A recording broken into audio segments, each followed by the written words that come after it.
All right, tonight's goal is, I guess, simple in concept, and that is to set the table for the rest of the study. Okay, so it will have that sort of introductory feel to it. I'm going to ask you some questions along the way, encourage you in this class to probably go ahead and let's use the microphones as much as possible. So raise your hand and allow the brother to get with you. I have a brother, but I feel bad for some of the college guys. They sat through Daniel this summer. I want to put your guys' minds at ease. This will not be rinse and repeat. You're going to get some more that you didn't get this summer. So come, engage in this as if you haven't studied it in a while. I'm going to use some of these guys to do some reading for me. Bonner's going to do some reading for me tonight. We're going to view Daniel. This study will be heavily thematic. We're going to view Daniel tonight through the lens of why Daniel and a study of the book of Daniel is so significant and so important. So that's what I want us to think about tonight. And you see that title on the study guide. We want to think of the significance of Daniel and a study of the book of Daniel. As you know, there are many, many layers to a study of the book of Daniel. You could camp out and study for 3 months or more on any one or more of these layers. For instance, there's the world history layer. There are a number of world leaders, rulers, human kingdoms that are featured in this book that are very much intertwined with what's happening in this book. And so a study of the book of Daniel, to study that, is to some extent a study of world history. And so there's that component. You can get into a heavy study of style of literature. You notice that the first half of Daniel is very much prose or narrative, and the second half of Daniel, 7 through 12, is not that way, right? Lots of apocalyptic language, difficult language that we see elsewhere in our Bible. There are studies that could be done on elements of structure in this book. I believe already in my time here, I've heard teachers mention the chiastic structure. It's basically where you'll venture toward a central point and then make those same general points in reverse order. I've not done a great job of explaining that, but you can look at the structure of how the material lays out. There is some chiasm in the book of Daniel. You could study the aspect of languages. Daniel's written in different languages. In fact, you could outline the book that way if you choose. Chapters 2 through 7, I'll ask you to just shout this out, are heavily what? What language? Anybody know? Chapters 2 through 7 of Daniel? Aramaic. And then the other, chapter 1, and there are a couple of verses, give or take, but the rest of it is Hebrew. So there's that dimension of it. And then there's the entire study of the dating of the book of Daniel, and furthermore, the challenges to that dating. I want you to think about the content of the book of Daniel and the connections that it has to the Bible story, to the timeline of the Bible, to the coming of the Messiah. There are some significant things foretold about the coming of the Messiah. And so if those indeed were written when consensus holds they were written sometime in the 6th century BC, then those were written well in advance of their fulfillment, which tells you that has a huge bearing on the subject of biblical inspiration, of Bible inspiration. And so not surprisingly, skeptics of the Bible will take aim at the dating of the book of Daniel. This book, therefore, it's almost like they start with the premise, well, because inspiration isn't a thing, then therefore Daniel could not have been written when the consensus of scholars would say that was written. So there's that whole dimension. So you see my point. There are lots of layers, and we haven't even touched on some of the really big ones. And I'm just going to be up front. We will not address all of those layers, even during the course of 3 months. I've already told you this study is going to be heavily thematic. So when you teach a class like this, it's like, all right, what approach do we want to take? You make a decision and you go with it. And that's what we're going to do. Your week 1 study guide contains just a portion of what we'll attempt to cover tonight. That's why I kind of just basically have said, no big deal if you didn't really get this up front. I'm making myself feel better about having not got it to you sooner. But if you want to use this and go back and study some things later, we'll touch on a few of those. We're going to add some other stuff to our conversation tonight, and so feel free to maybe take some notes on the back side of this if that will be helpful to you. So with that said, let's begin to touch on some of the things about the prophet and the book bearing his name that I think can help us appreciate why a study of the book of Daniel is so valuable and so important. We're going to begin by thinking about the prophet's name. And while that may seem like an odd place to begin, I think once we get into this, these are in no particular order, certainly not in order of importance as I would rank them. But let's think about the name Daniel. Daniel. Derived from a root meaning to judge. That's the Dan portion. And then when combined with the name El, I think I've heard Curtis talk about this, in fact. There are a lot of names like that end in EL, and Curtis spoke at length about those. So the meaning of the name Daniel is, and you see it there on the page, God is my judge, or if you prefer, my judge is God. Now here's a question. Raise your hand if you want to comment. Why is that such a fitting name for this prophet? Why is the meaning of that name so fitting when you think about the man Daniel? God is my judge. Thoughts about that? Back there.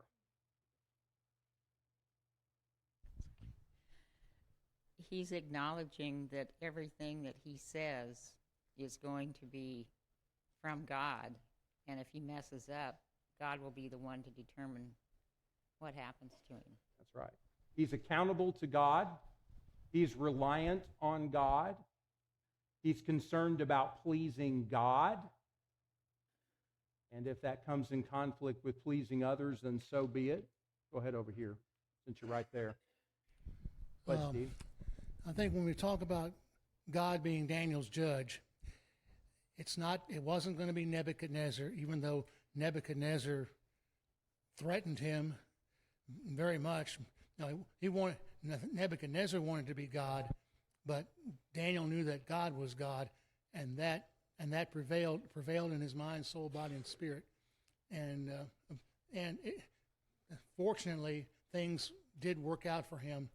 Even though he was thrown into the blazing furnace, because he would not say Nebuchadnezzar was king. He said God was king, and God is the judge. God is the judge. That's right. And in any human ruler's attempt, as you pointed out, to usurp that authority does really means nothing. It has no bearing on one's real accountability. So whether we're talking about Daniel or his 3 friends, they lived by that mantra. Aaron? 2 things. First, Daniel is an exile. He is among a people who have been judged by God already. That's right. The second one being that in Daniel's case, out of all the character studies in the Bible, frequently they are depicted with all of their flaws as well as the good things that are said about them. Noah, Moses, all of those people who they're flawed human beings, but God, they walked with God. There is nothing negative said about Daniel in the entire book of Daniel. In fact, he is praised on multiple occasions, and one where he's a man highly esteemed by God, and on another in Ezekiel, when Ezekiel is told that when Daniel is numbered among the people who couldn't save Israel even though he was by his own righteousness. That's right. So there's, to your point, given what you've noted about really not any negatives that come to mind about Daniel in the book, he certainly was a man who experienced weakness. I think in chapter 10, he's a much older man, but to your point, I think that points to humility that he had. That even a man like that still looks to God as his judge. It's not like he ever thought, I've outgrown God. I don't need God. Okay? Oh, yes, Brother Kyle. You got a mic coming up.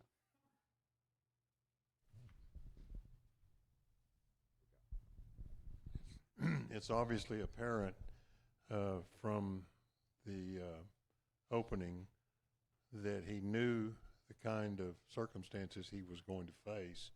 Yes. And the scripture puts it, he purposed in his heart. Yeah. And in these kind of circumstances, you can certainly see that decisions had to be made in advance about how he was going to live before these foreigners that had taken him, and not usurp his God. That's a powerful example Brother Kyle cites in chapter 1 and verse 8, which we'll talk about next week even more, that Daniel makes up his mind that he will not defile himself. Well, by what measure? By the measure of the one who judges him. It's his word that is supreme. One more comment, Brother Jim, and then we'll... Yeah, I'm interested in, if I heard Aaron talk, what he said correctly, he raises a good point. When you think about Daniel not having anything negative said about him, and he's essentially, as a teenager, thrust into exile, kind of ripped out of Jerusalem and taken to Babylon. Yeah. And yet, he seems to be such a great example of how to live in a nation that has fallen, right? And even though he and his companions could not keep his nation from being judged or from being taken away, I fear, but I think there may be some direct applications. This may be a very timely study. You're not wrong. As we, as in Ephesians 6, we, no matter what happens, we must stand.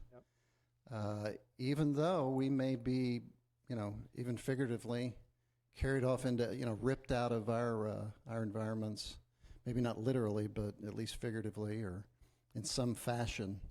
But we've got to keep standing. So Daniel's, he seems to be a poster. I'd say a poster child because, but you get the point. So I think... It's a very challenging book. Yeah. It calls on us to really think.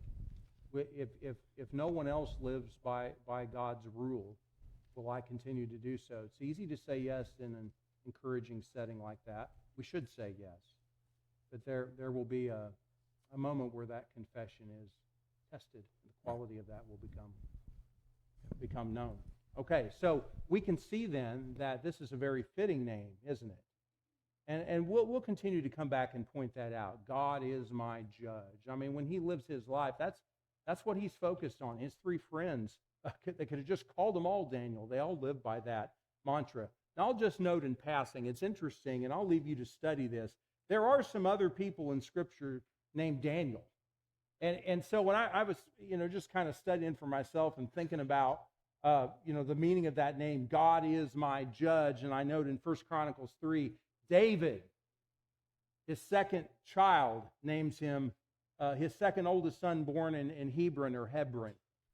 Did David live his life by that mantra, God is my judge? Well, he certainly did. He was on run for the, he too had a king that would seek to mistreat him, all the while magnifying himself. And speaking of Saul, David lived by that. Or Ezra chapter 8 and verse 2, there's a seemingly obscure reference. There's a head of one of the households who accompanied Ezra when returning home from Babylon, and his name was Daniel. Well, this Daniel, as far as we know, never made it back, but that other Daniel did, and how the meaning of that name must have just been brought home in that time. It's like, God is my judge, and now the judge is letting us return back home. So anyway, interesting to take that, study that, take that meaning into other contexts.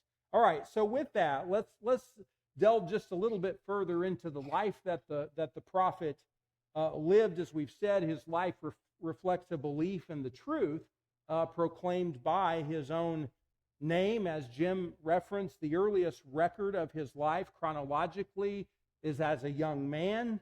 He is one of the youths of nobility taken captive in 605 BC, as described in Jeremiah 25, and also Daniel chapter 1 and verse 1. And they were taken back to Babylon to be what? Trained for royal service. And so there was a regimen that those young men would be submitted to. And subsequent to that, Daniel and his three friends were all given Babylonian names.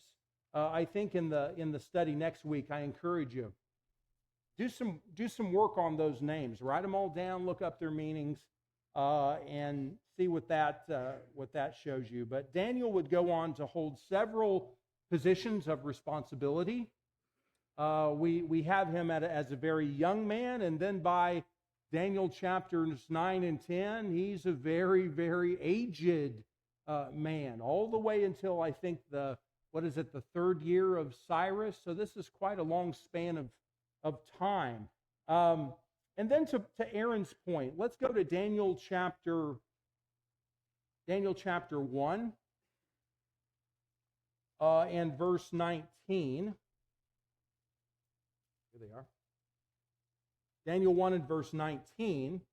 And this is just to underscore the point about the esteem that Daniel had, and certainly in heaven, that was Aaron's point, but also among men. It says, the king talked with them, this is 119, and out of them all, not one was found like Daniel, Hananiah, Mishael, and Azariah. So they entered the king's personal service. And then verse 20 says, and as for every matter of wisdom and understanding about which the king consulted them, he found them, how many times better? 10 times better than all the magicians and conjurers who were in all his realm. And then verse 21 corrects what I said earlier. Daniel continued until the first year of Cyrus the king. Then you go to chapter 2 and verse 47. Chapter 2 and verse 47. This is after Daniel interprets the dream of the statue. The king, that would be Nebuchadnezzar, answered Daniel. This is 2:47. Answered Daniel and said, surely your God is a God of gods and a Lord of kings and a revealer of mysteries, since you have been able to reveal this mystery. He has an esteem for God and shows that toward Daniel. Verse 48, the king promoted Daniel. And then verse 49, his friends are promoted. And then we come later on, chapter 6, in verse 3, Daniel begins distinguishing himself. Of course, this is the lion's den account, and we most of us are familiar with what happens there. It doesn't go very well for quite a while, but by the end of the story, again, verse 28, we find Daniel enjoying success. So he was a man of esteem among people, but of course he was a man of esteem in heaven as well. I'm going to leave you to look up the passages in Daniel that say that. Quick hint, if you just search for the word esteem in some translations, you'll find some, and this is an angel saying this, "Oh, Daniel, man of high esteem." Aaron's referred to Ezekiel chapter 14, where there multiple references are made to Daniel and his righteousness. And he's spoken of in the same breath as two other noteworthies, Job and Noah. It's select company. So that gives us, and so that makes that alone makes this a study worth having. Here's someone that we can certainly learn from. His story provides us with a great example of living, here you go, I already made this point this summer, living for God away from home. Daniel's a great example for us. Living for God as a youth and as someone who is aged. There's something in this study for every single one of us. I don't care where you think you are on the age spectrum. If you're living for God, trying to do so in intense trials, Daniel has something for you. If your life ends up being on the line, Daniel has something for you. That their faith is, of course, exemplary. Let's pivot now and think about the impact that the book of Daniel, this is an interesting line of thought. The book of Daniel, I believe, has had no small impact on New Testament language and New Testament teaching. It's clear from reading the teaching of Jesus. He was well versed in the book of Daniel. He used expressions from the book of Daniel. For instance, in Daniel chapter 3 and verse 6. In fact, since you're in Daniel, let's go over and read that, and then you tell me what expression I'm thinking of. Daniel 3 and verse 6. But whoever does not fall down and worship shall immediately be cast into the midst of a furnace of blazing fire. Does any of that sound New Testament at all? You can go ahead and just answer this one out loud. Yes, okay. I guess you ask a yes or no question, you get, let's look at Matthew 13, verse 42. Verse 41, the Son of Man will send forth his angels, and they will gather out of his kingdom all stumbling blocks, and those who commit lawlessness, and will throw them into the furnace of fire. Isn't that interesting? Similar kind of language, also verse 50, I believe. So there's that expression, the furnace of fire. How about Daniel 2 and verse 44? Daniel 2 and verse 44. Should have kept a marker here. Daniel 2, verse 44. I think this is one of the verses I have you memorizing. So you could have said, Mark, you should have just quoted it. In the days of those kings, the God of heaven will set up a kingdom which will never be destroyed, and that kingdom will not be left for another people. It will crush and put an end to all these kingdoms, but it will itself endure forever. And maybe you don't see a direct link with Daniel here, but I think of the expression used often in the book of Matthew, kingdom of heaven. This is a heavenly kingdom here being described. Or Daniel chapter 7, Daniel 7 and verse 13. This is the Ancient of Days passage, and someone approaches him. Daniel 7 and verse 13, I kept looking in the night visions, and behold, with the clouds of heaven, one like a son of man was coming, and he came up to the Ancient of Days and was presented before him. I see at least two expressions that recur in the New Testament. Can you find them? Son of man. What's the other one? Yeah, coming on the clouds. Both of those, that's language from the book of Daniel. I'm not at all implying that language might not be used or isn't used elsewhere, but there is this, that language has its, the roots of that go back into the Old Testament. We find that the Apostle Paul uses Daniel in his writing, I believe in 2 Thessalonians 2. We're not going to go and read all of those passages. But the book that you think of, I should have put that chart up, Rodney, with all the red lines going everywhere. It's just, I could pick, I think I told the guys and girls this summer, you could just start reading a select portion from Daniel, or just read a passage and then we could play a little game. Is this Daniel or is this Revelation? And you'd be hard-pressed to get 100% of them right. Because the language from, I mean, where does the book of Revelation draw upon that kind of language? From books like Daniel? What other books have that style of language? One of them was taught before this one. Ezekiel, just to name a couple. Zechariah, the other book with Haggai, we didn't study at that time. And I think there's a blessing from that which we'll come back to. But the point is that these New Testament figures were shaped in no small part by Daniel. The dating of the book, as I said, this really kind of segues into, this is just an aside, since we're thinking about how New Testament writing is shaped by Daniel. Jesus spoke of Daniel. Jesus at one point would refer in Matthew chapter 24 to a prophecy of Daniel. And it's interesting to note there that he attributes the prophecy to the prophet himself and not to the book of Daniel. So where some might say the book was written much later by someone else besides Daniel, the teaching of Jesus would challenge both of those, that twofold skepticism about the dating of Daniel. Jesus believed Daniel prophesied this in his day. So in the 6th century. The book identifies Daniel as the author. Daniel was instructed, got some references here, 8:26, and a couple of references in chapter 12. He was instructed to preserve the book. And then chapter 7 through 12, I'll just note in passing, much of that book is written in, much of that part of Daniel is written in first person. I, Daniel.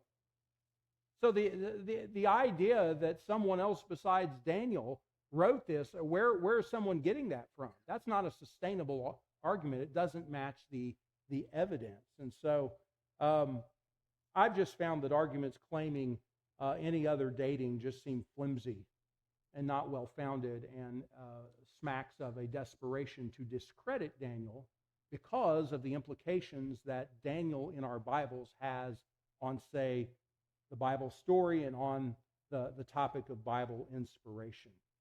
So in that vein, let's now think for a minute about the impact of studying Daniel and how that can enrich our efforts to study God's Word.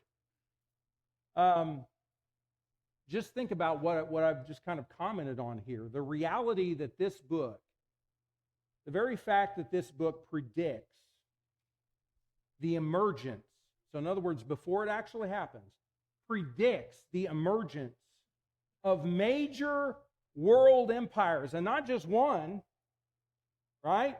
Walk me through the statue.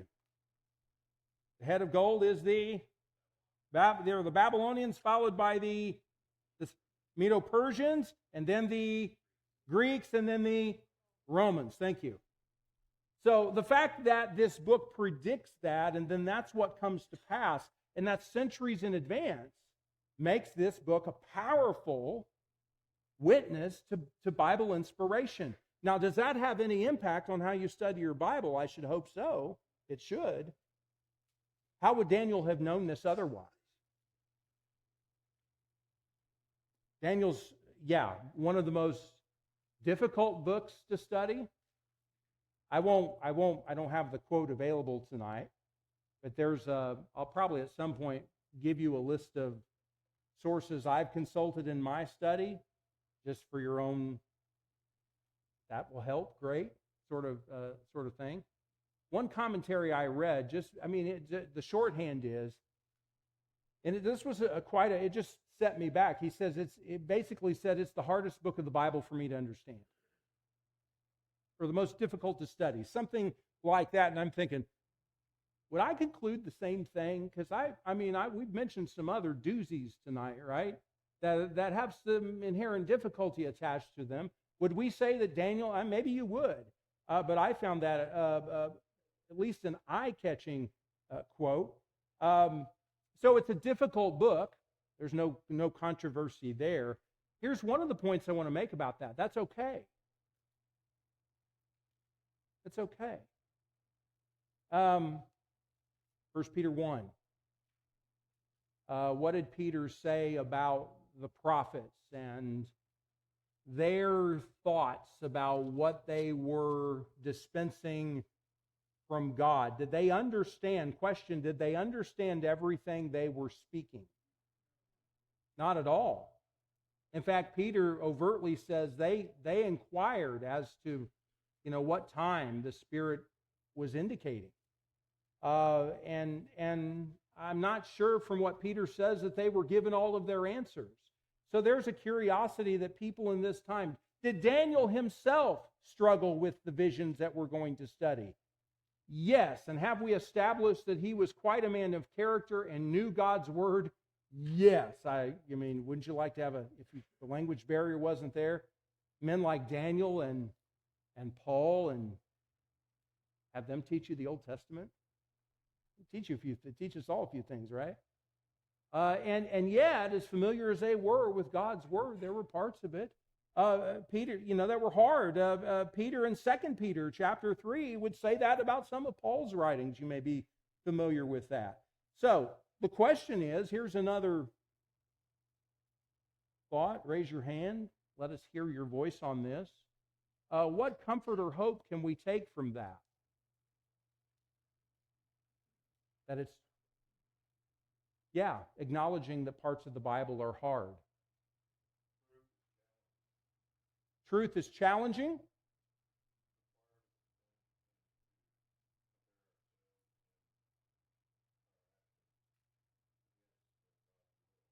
The Proverbs say, buy the truth. When you buy something, there's a cost to be paid, an investment. Buying truth may be pricey. Buying truth may require investment. That's okay. Your comment back there? Yes, all I can think of through all these empires that we're talking about here, God is in control. That constantly just rings true for me. That's right. Because some other people may not think so, but he is, and everything comes to pass. Every single thing came to pass with those things. That's a comfort when we study our Bibles, that these are as we're trying to ultimately get to know the one who's given us this book, he is one who holds tomorrow. Great, great thought. So there is a lot of comfort and encouragement to be found in this. So I don't want us to be daunted. Let's lean into it.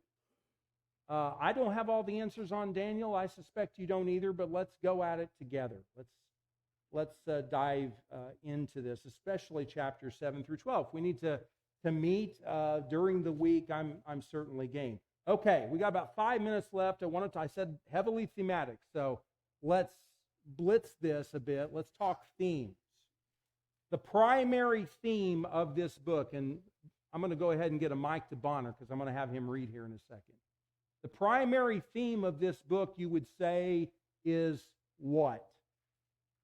Listen, there's an answer that I have to this question, but there may be more than one right answer, but I'm going to suggest one, but I do want to hear from you. The Most High rules in the kingdoms of men. That's the one that we're going to read about here in a moment. Let's go ahead and just start to get some secondary themes on the table. That doesn't mean they're a lot lesser or not important, but what are some other secondary themes or big ideas in the book of Daniel? Preparing your mind for action, 1:8 again, right? Making up your mind. And that's a call to me. What is it that I've made up my mind about? Okay? Ready, Bonner? I'm going to have him read these verses. Are they on the sheet?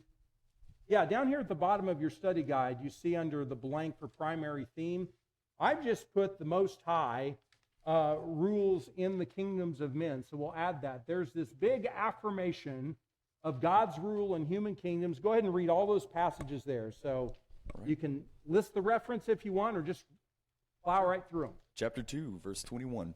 He changes times and seasons. He removes kings and sets up kings. He gives wisdom to the wise and knowledge to those who have understanding. Chapter 4, go to verse 17. The sentence is by the decree of the watchers, the decision by the word of the holy ones, to the end that the living may know that the Most High rules the kingdom of men and gives it to whom he will and sets over it the lowliest of men. 25. You shall be driven from among men, and your dwelling shall be made with the beasts of the field. You shall be made to eat grass like an ox, and you shall be wet with the dew of heaven. And 7 periods of time shall pass over you till you know that the Most High rules the kingdom of men and gives it to whom he will. 32. You shall be driven from among men, and your dwelling shall be with the beasts of the field, and you shall be made to eat grass like an ox. And 7 periods of time shall pass over you until you know that the Most High rules the kingdom of heaven, or the kingdom of men, and gives it to whom he will. And at the end of the days, I, Nebuchadnezzar, lifted my eyes to the heaven, And my reason returned to me, and I blessed the Most High, and praised and honored him who lives forever. For his dominion is an everlasting dominion, and his kingdom endures from generation to generation, and all the inhabitants of the earth are accounted as nothing. And he does according to his will among the host of heaven, and among the inhabitants of the earth, and none can stay his hand or say to him, what have you done? Chapter 5:21. And he was driven from among the children of mankind, and his mind was made like that of a beast, and his dwelling was like the wild donkeys. He was fed grass like an ox, and his body was wet with the dew of heaven, until he knew that the Most High God rules the kingdom of mankind and sets over it whom he will. Okay, it's almost like the verses are thank you, Bonner. Those are carbon copies almost of one another. To the point Aaron made earlier, God, this book is written during the dark days of the captivity. And what do we see here? This is encouraging. God's working, isn't he? This is a time when God's people may have been tempted to believe that God was done with them, right? He doesn't want us anymore. And look at where we're at. Maybe they're thinking he no longer cares about us. The book of Daniel shows us that's not true. Is there a lesson in that for us? Absolutely. When we face dark days, we think like the psalmist, God, where are you? The book of Daniel is a caring reminder that God is still working. He is sovereign. Brother Steve back there says he's in control. And that theme is advanced throughout this book. In fact, on some of these chapters, I will just point blank ask you on the study guide, what verse or verses in this chapter support that theme, the main theme of the book? And so you're going to go on a search and discover mission and write those down and be prepared to talk about them. And so on that basis, then, that gives this book great unity. Now, hear me when I say that. This book has great unity. It's not like, so now we're at 5 minutes. It was just 5 minutes till the first bell. I should psych myself out like that more often. I'm good now. Chapters 1 through 6, we've already noted the differences in the language, right? Are we starting something completely different when we're done with the lion's den passage, and then now all of a sudden we're talking about beasts coming out and horns and eyes and whatever, and lions and tigers and bears, oh my? No, it's the same story. Now, this is another way it's interesting to arrange all of the accounts in Daniel, all the chapters in chronological order. I'll leave you to do that. That's interesting to do. I found that useful. But this book displays great unity, and I'll just posit this. I think the stories in the first half of the book set the stage for the visions in the latter half of the book. And chapter 7 really kind of serves as a bridge between the first half of the book and the last half of the book. You may have a different assessment, but that's what Bible study is all about. We come to chapters 8 through 12. We'll just add this one other thing up here. We can't end without noting this is a significant reason why a study of Daniel is so important, is the connections, many of them, to the Messiah.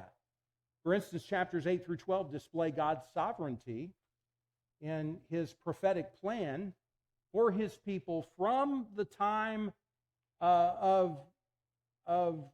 wherever they were at that point of history, all the way up until the Messiah and his kingdom. And so there is a looking into the future, a looking forward to the Messiah and those days.